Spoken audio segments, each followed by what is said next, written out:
सोच के देखो, 2050 तक इंडिया दुनिया का सबसे बड़ा डाटा पावर हाउस बन सकता है।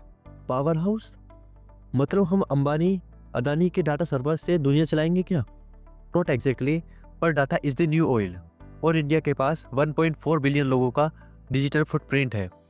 यानी हम डाटा का सऊदी अरब बन सकते हैं। बस अब ये बता दो कि कैसे। हर दूसरा आदमी तो ओटीपी मत देना वाला स्कैम से भी नहीं बच पाता। देखो, आज इंडिया वर्ल्ड का लार्जेस्ट डिजिटल आईडी सिस्टम रहता है।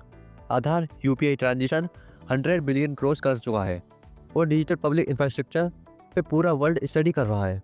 मतलब लोग हमारे क्यूआर कोड को नासा लेवल का मान रहे हैं।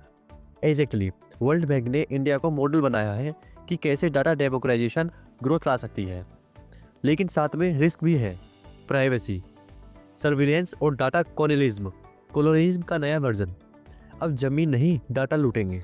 हाँ, अगर हम डाटा सिक्योरिटी और एआई इनोवेशन पे कंट्रोल नहीं लिया तो गूगल और ओपन एआई जैसे प्लेटफॉर्म हमारे डाटा लेकर प्रॉफिट कमा लेंगे। तो 2050 तक क्या सेंस होगा? हम एआई एक्सपोर्ट करेंगे या डाटा लीक हो जाएगा? दो बात है। एक पॉजिटिव, इंडिया बन जाता है global data super power. Desi AI models, ethical data laws, smart citizen service, data drive governance, sounds nice. और negative path, data chaos, fake news, deep fake, identity leak, AI बाइस।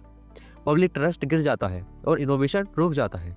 तो बेसिकली या तो data से India उड़ेगा या data से जलेगा। एग्जैक्टली, 2050 तक जो कंट्री डाटा को रेस्पॉन्सिबली हैंडल करेगी वही सुपर पावर बनेगी। जैसे 21st सेंचुरी में ऑयल नेशन रूलिंग थी, वैसे 2050 में डाटा नेशन रूल करेगा। लेकिन भाई, हम तो अभी भी पासवर्ड 1 2 3 4 रखते हैं। प्राइवेसी लो है और फॉलो कौन करता है? ट्रू, लेकिन यही तो अपॉर्चुनिटी है, डाटा लिटरेसी। अगर इंडिया अपने लोगों को डाटा स्किल सिखाता है तो एआई एज में हम चीप लेवल नहीं, स्मार्ट डाटा टैलेंट बन जाएंगे। तो एजुकेशन ही सुपर पावर का की है। बिल्कुल, 2050 का इंडिया सिर्फ नंबर्स से नहीं, नॉलेज से चलेगा। तो अगर आज से हम डाटा को सीरियसली लें तो 2050 तक हम सिर्फ डिजिटल इंडिया नहीं, डाटा सुपर पावर इंडिया बन सकते हैं। अब क्वेश्चन सिंपल है, हम डाटा यूज़ कर रहे हैं या डाटा हमें यूज़ कर रहा है? 2050 का इंडिया डिसाइड करेगा आप किस साइड हो।